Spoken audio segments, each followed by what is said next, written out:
दो कौन से इंपॉर्टेंट डॉक्यूमेंट्स हैं जी कंपनी के जिसकी रजिस्ट्रेशन के बाद जो कंपनी उसकी एग्जिस्टेंस क्रिएट होती है? कौन सा सुपीरियर डॉक्यूमेंट है? मेमोरेंडम। और आर्टिकल्स जो हैं वो सबऑर्डिनेट हैं मेमोरेंडम के। और आर्टिकल क्या है? इंटरनल मैनेजमेंट रूल्स हैं।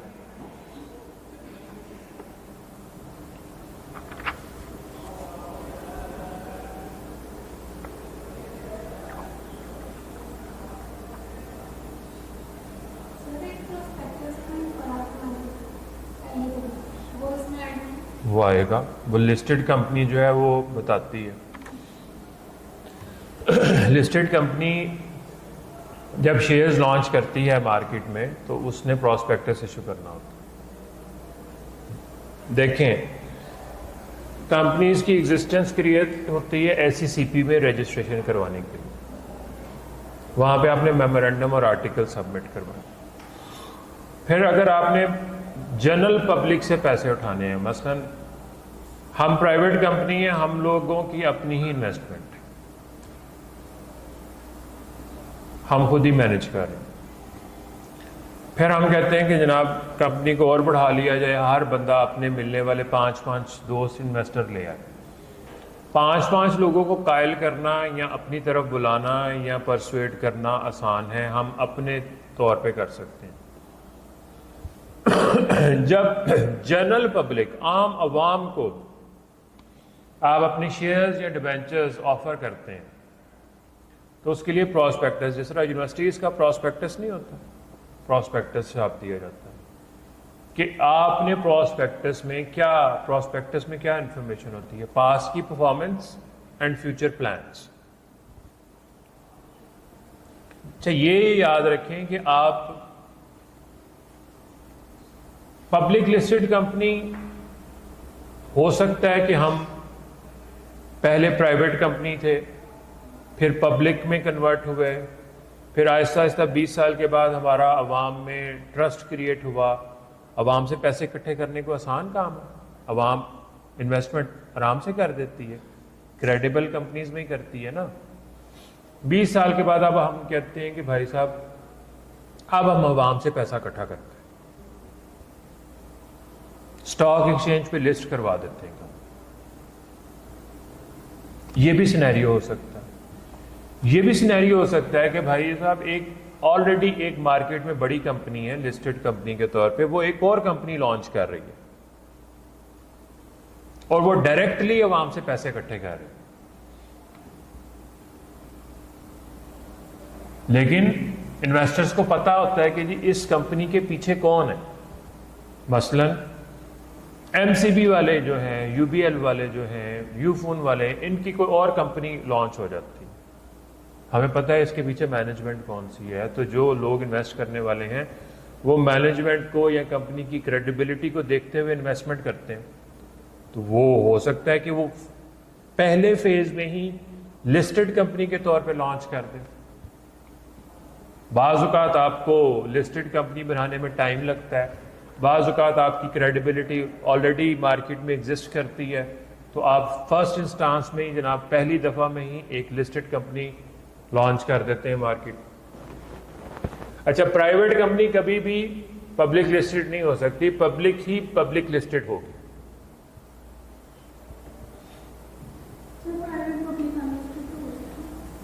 प्राइवेट कंपनी होती ही अनलिस्टेड, पब्लिक अनलिस्टेड हो सकती है। पब्लिक की 2 कैटेगरीज हैं, ये सामने आपके लिखा हुआ, पेज 7 पे आ जाए। लिस्टेड कंपनी मिला है जी।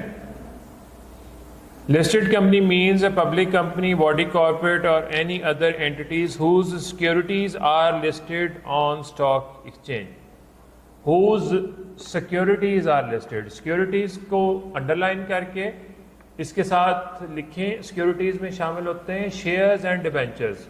शेयर्स और डिबेंचर्स को मिल के सिक्योरिटीज कहते हैं।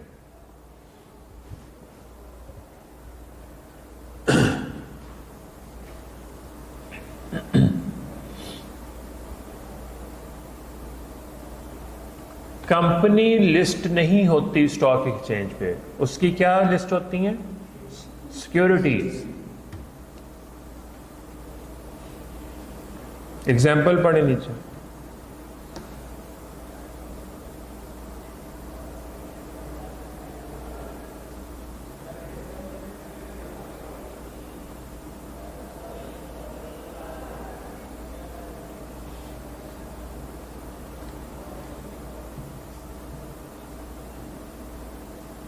नेक्स्ट है जी public unlisted company.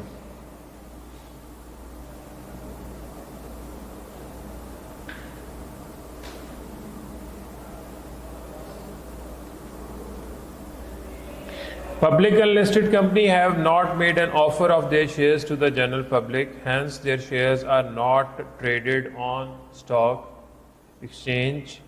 A public unlisted company, however, is entitled to make an offer to the general public as and when it thinks fit, unlike private company which are forbidden to invite subscription from general public. जब चाहे public company general public से पैसा इकट्ठा कर सकती है, लेकिन कैसे करेगी? Through listing it's securities on stock exchange. Private company तो अपनी सिक्योरिटीज को लिस्ट ही नहीं करवा सकती, पहले वो कन्वर्ट होगी इनटू पब्लिक, फिर वो लिस्टेड में जाएगी।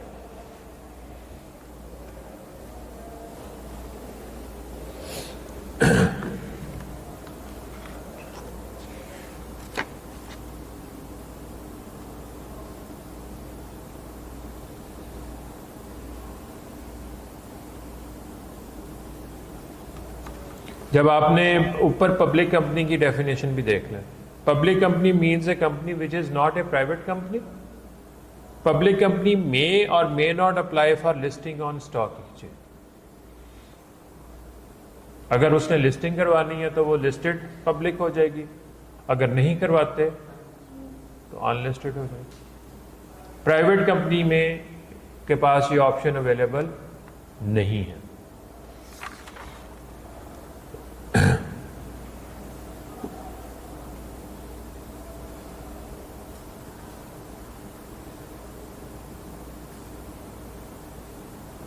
नेक्स्ट पेज पे आए जी, होल्डिंग और सब्सिडरी की डेफिनेशन देखें।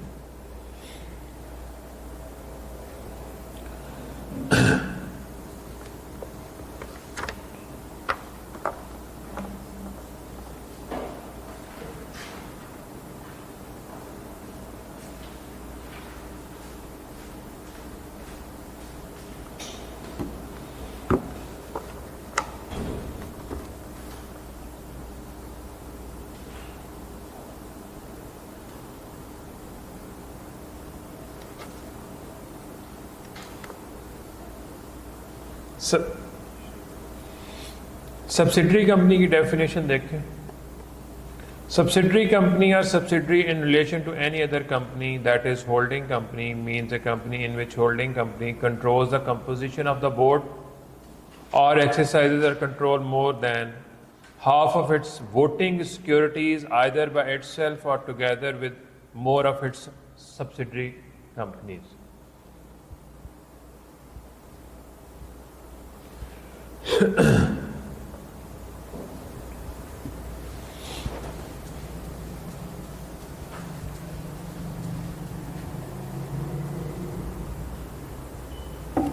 Voting securities.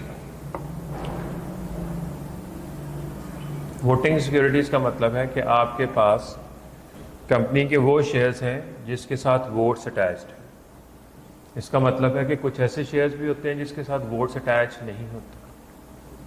कौन से आपके पास शेयर्स होने चाहिए? Voting shares more than half. Half means more than 50%।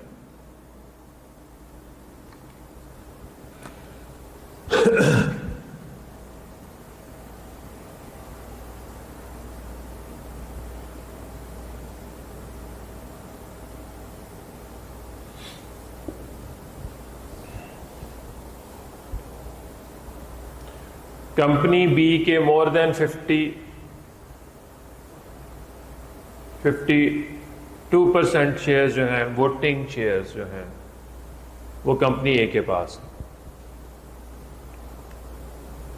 Company B subsidiary, company ए होल्डिंग। ठीक है। अब आ जाए एक और कंपनी सी पे।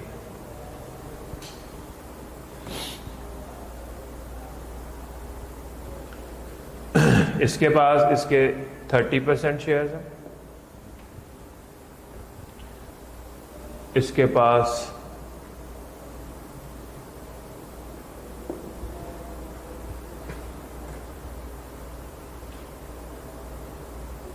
टोटल मोर देन 50% हो गया। वो कह रहा है कि या वो खुद कंट्रोल करती है मोर देन 50%, या वो अपनी सब्सिडरीज के साथ मिलके किसी और कंपनी के मोर देन 50% सिक्योरिटीज का कंट्रोल उसके पास है। अब आप ऐसे भी कर लें कि ये भी पॉसिबिलिटी हो सकती है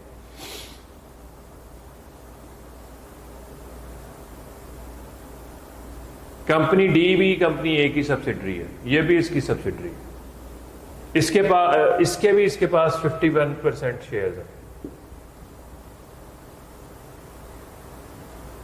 परसेंटेज चेंज कर लेते हैं। कंपनी सी में 30% इसके शेयर्स हो गए, 10% इसके शेयर्स हो गए, कंपनी डी के पास हो गए 15%, मोर देन 50% फिर बन गया। तो ये कंपनी सी जो है किसकी सब्सिडरी होगी? एक।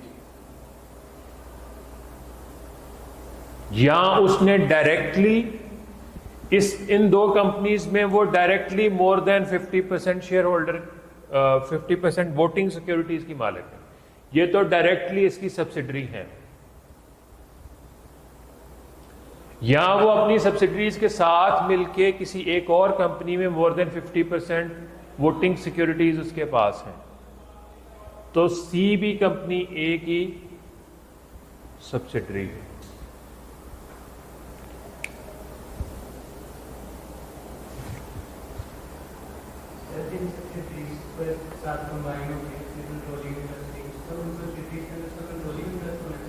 किस में?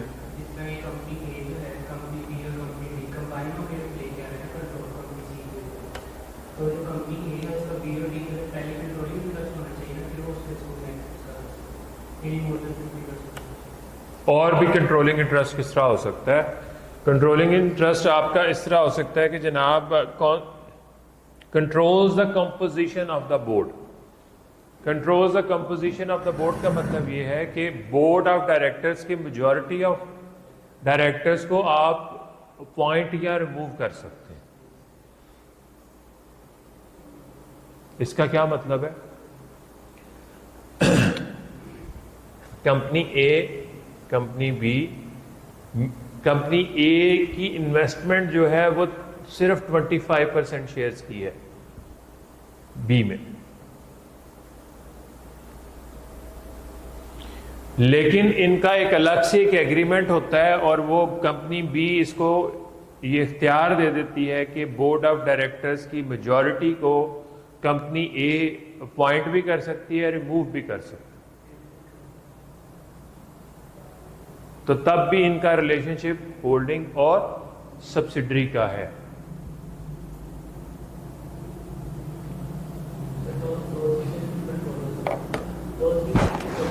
दो तरीके से हो सकता है। तीसरी कैटेगरी ये है कि ए की सब्सिडरी बी है, बी की सब्सिडरी सी है, तो सी ए की भी सब्सिडरी।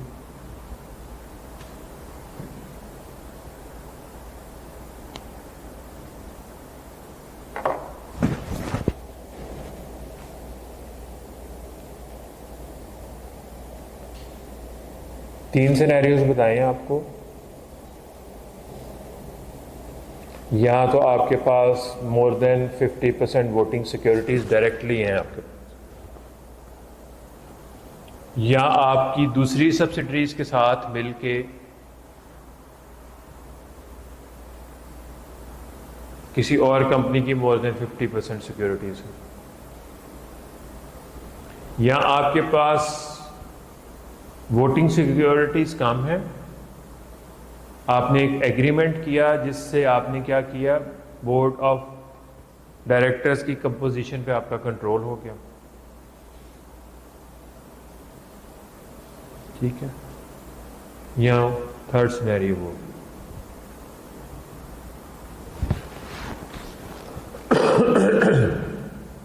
एग्जाम्पल, ये जो यूफोन है ना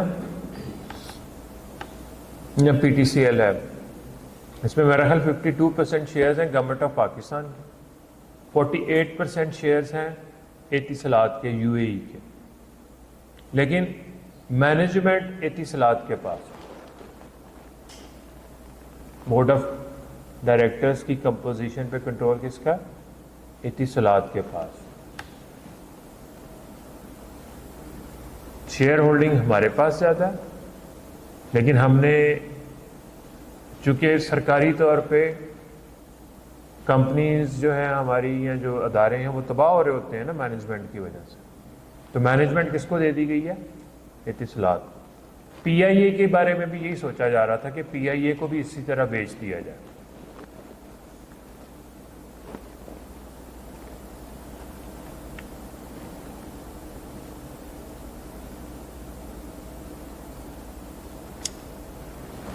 एग्जाम्पल 11 पढ़ें जी।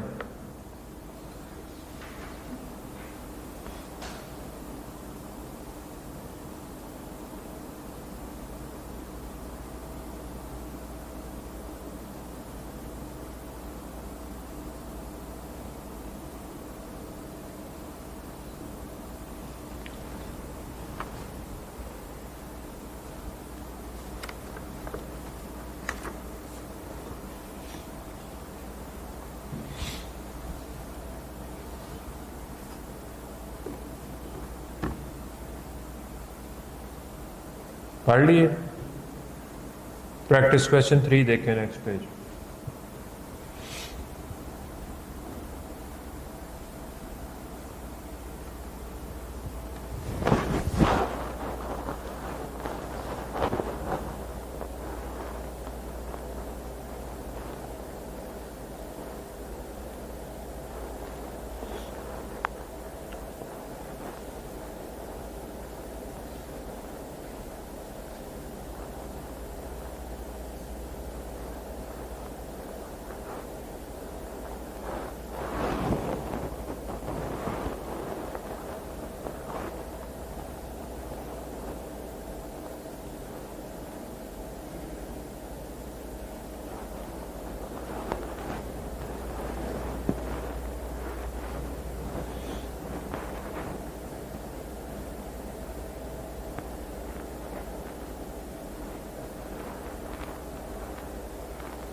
प्रैक्टिस क्वेश्चन 4 भी देखें।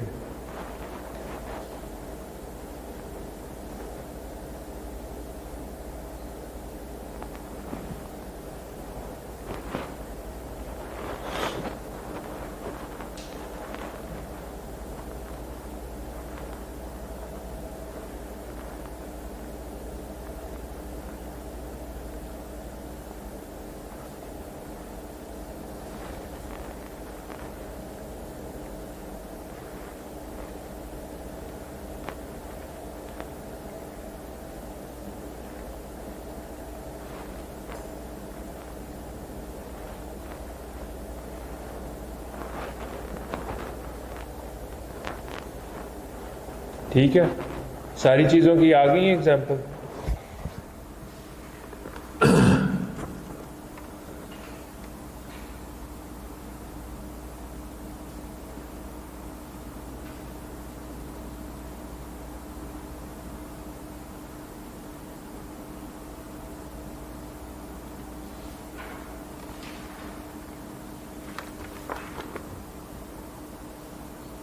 अच्छा, ये जो मैंने आप लोगों को बताया कि वो जो ए बी सी है, अब डेफिनेशन पे वापस आ जाएं। उसमें सच क्लास और classes of holding company shall not have layers of subsidiaries beyond such number as may be notified.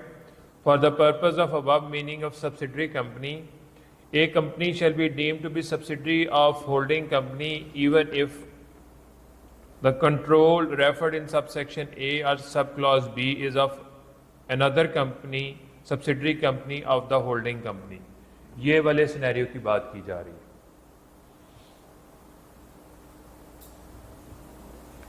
The composition of the company's board shall be deemed to be controlled by another company if that other company, by exercise of power exercisable by it at its discretion, can appoint or remove all or majority of the directors. ये explanation है किस चीज की? Control the composition of the board. Point 1 किसकी explanation है? ये जो मैंने आपको point बताया है A, B, C की.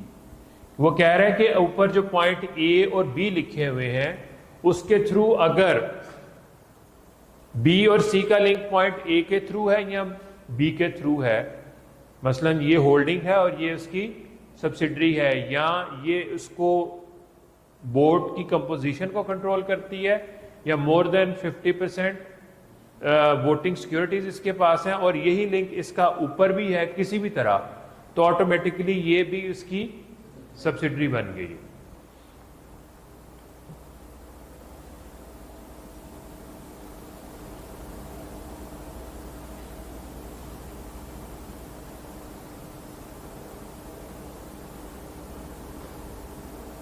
होल्डिंग ओन सब्सिडरी क्या है? वो जिसके 100% शेयर्स जो हैं वो होल्डिंग कंपनी के पास.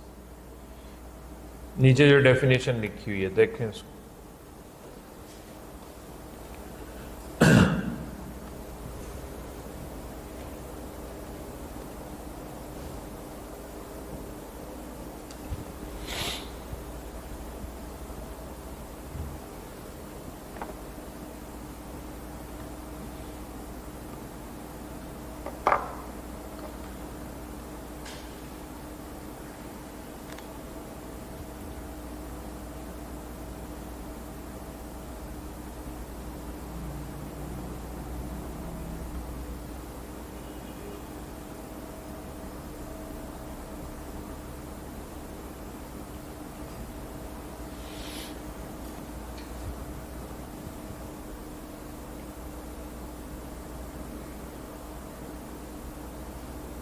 प्रैक्टिस क्वेश्चन 2 देखें नेक्स्ट पेज पे.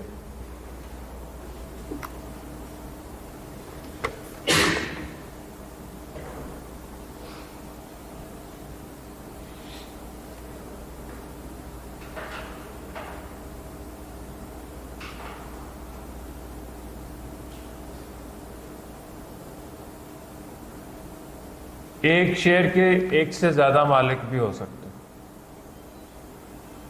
या कुछ शेयर्स के एक से ज्यादा मालिक भी हो सकते, लेकिन वो लॉ की नजर में एक मेंबर या एक शेयर होल्डर समझा जाएगा. इससे रिलेटेड ये प्रैक्टिस क्वेश्चन.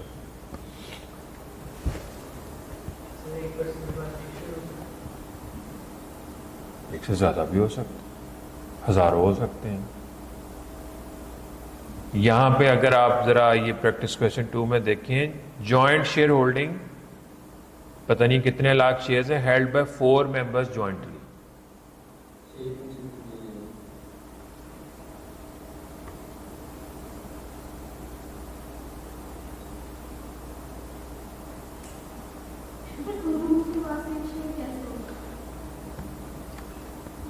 दो लोगों के पास एक घर कैसे हो सकता?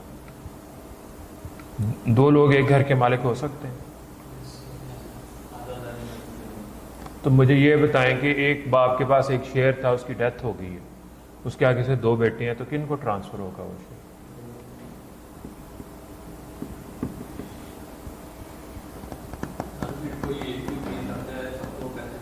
हाँ जी, हो सकता.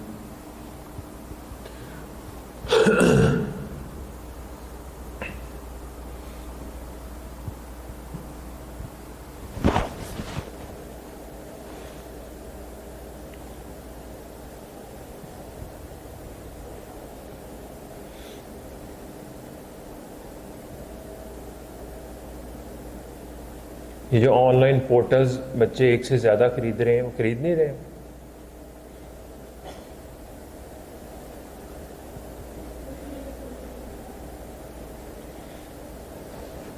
क्यों जी, केला भी खरीद सकता है, एक से ज़्यादा भी खरीद सकता है।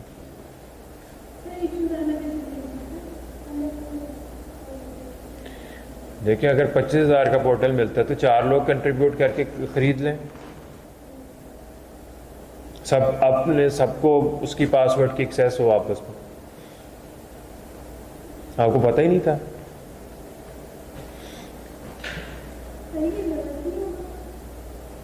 गलत क्या है इसमें, हो रहा है ऐसे। वो एक ही स्टेप देते हैं और 4 लोग मतलब इकट्ठे बैठ के देखें, मतलब डिफरेंट डिवाइसेस पे नहीं आप चला सकते। हाँ जी, तो पर उन्होंने भी तरीके निकालने ने, एक पैसे दे के 4 क्यों उस टिकट के फायदे उठा रहे हैं। क्या एक ही चला सकता है?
पेज 11 खोलें जी।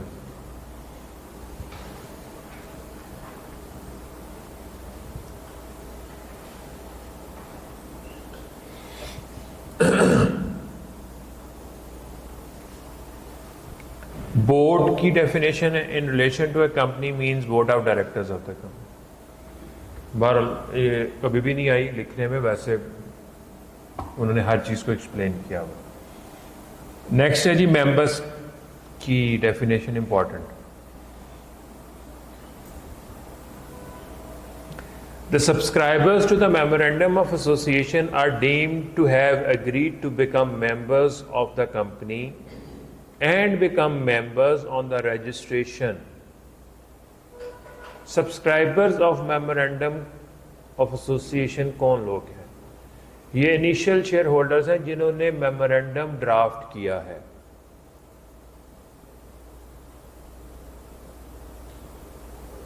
डीम टू हैव एग्रीड समझा जाएगा कि वो हम लोगों ने कंपनी का मेमोरेंडम ड्राफ्ट किया और हम कहते हैं कि जी हम कंपनी के मेंबर बनना चाहते हैं और हमने कम से कम कंपनी का एक शेयर खरीदा है। हम मेंबर्स कंपनी के कब बनेंगे?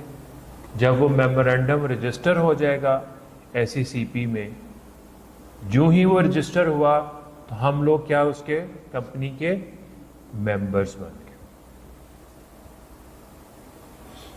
हम कौन से मेंबर्स हैं? इनिशियल मेंबर्स हैं, जिन्होंने कंपनी की फॉर्मेशन में हिस्सा लिया, जिन्होंने मेमोरेंडम को ड्राफ्ट किया। हमने मेमोरेंडम में लिखा था कि हम कंपनी का मेमोरेंडम रजिस्टर करवाना चाहते हैं, कंपनी के शेयर होल्डर बनना चाहते हैं, और हर शेयर होल्डर कम से कम कितना शेयर खरीद रहा है? एक तो खरीदे ना। तो वो मेंबर कब बनेंगे? अगला question. On the registration of the memorandum.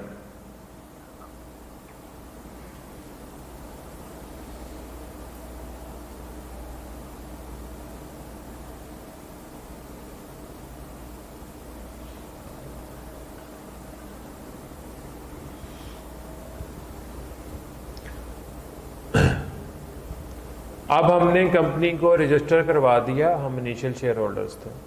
लोगों को पता चल गया कंपनी बन गई है।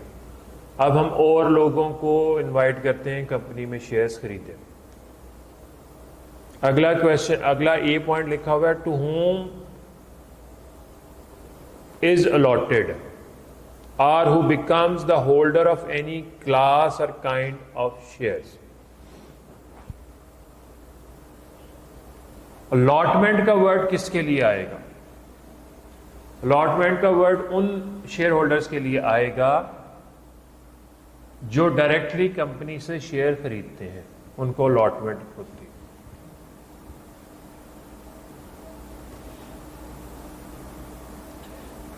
मैंने कंपनी से 10,000 शेयर्स खरीदे डायरेक्टली, मुझे अलॉटमेंट होगी कि नहीं होगी?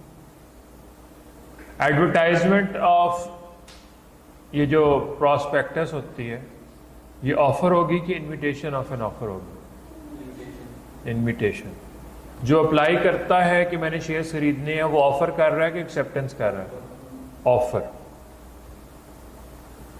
और कंपनी जब अलॉटमेंट करती है तो उसको हम क्या कहते हैं? एक्सेप्टेंस। मुझे 20,000 शेयर्स मिल गए, मैं अलॉटी बन गया, अलॉटमेंट होगी मुझे। एक तरीकाकार ये भी हो गया मेंबर बनने का। अब मैं 20,000 में से 10,000 शेयर इनको बेच देता हूं।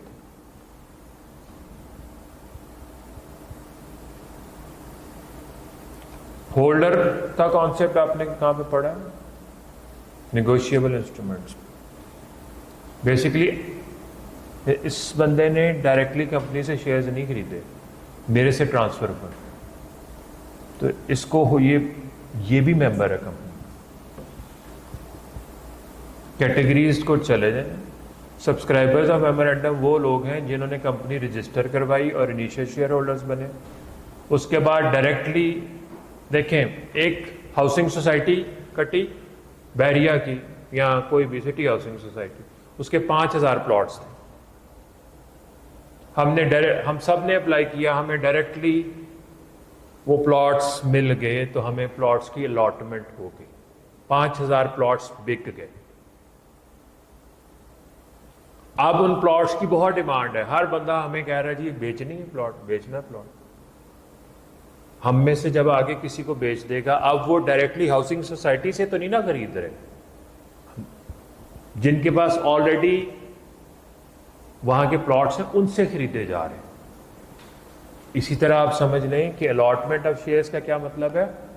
कंपनी से डायरेक्टली खरीदना।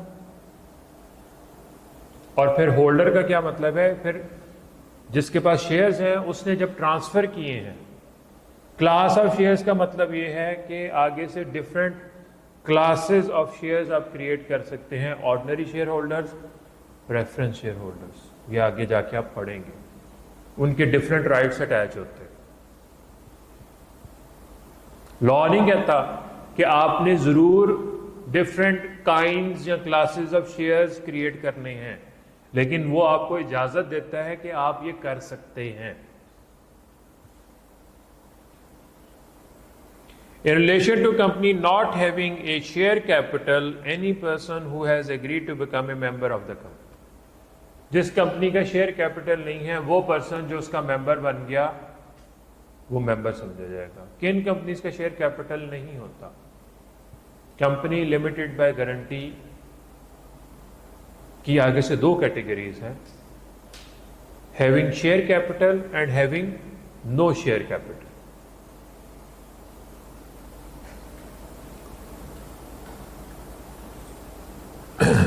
शुरू में आप लोगों ने पढ़ा था कि मेंबर और शेयर होल्डर जो हैं वो इंटरचेंजेबली यूज होते हैं। मैंने आपको क्या कहा था कि मेंबर की definition is wider than share holder. Member में शेयर होल्डर भी शामिल है, मेंबर भी शामिल है।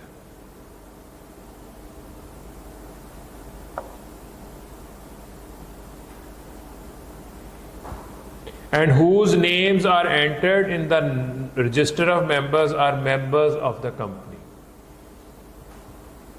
इन तमाम के नाम कहां पे जाने चाहिए? रजिस्टर ऑफ मेंबर्स में। नीचे लिखा हुआ है the term share holder and member is used interchangeably, but from the above definition it is clear that member is a broader term. Example 13 और 14 देखते हैं.